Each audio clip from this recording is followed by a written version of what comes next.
Hello, I'm Hannah from rijo42 and today I'm going to be showing you how to make a cappuccino using the new R1 coffee machine.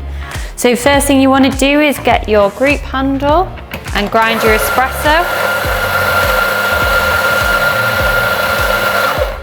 Okay, then you want to tap it on the side of your hand, leveling it out.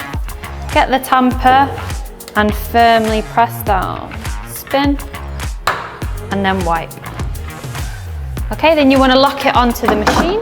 Make sure it's tightly on and grab a 9-ounce coffee cup and press the double shot button. Now once your espresso is extracting, you want to get your milk ready, and we're going to use the auto steamer today. So you've got the cappuccino button and you've got the latte button, and this will steam your milk for you. Okay, so we just press the cappuccino one.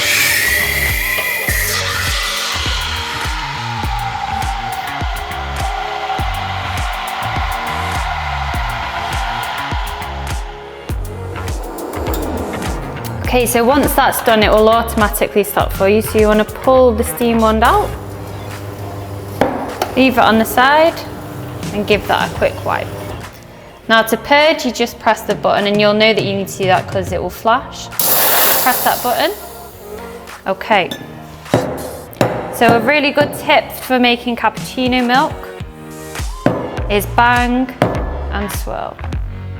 Bang and swirl, and that makes the milk silky and gets rid of the air bubbles. Once you've done that, you get your espresso, swirl it around the cup, and then what we're going to do is just going to pour from the side onto the espresso, so all that thick foam comes forward, like so. Okay, so there you've got your cappuccino.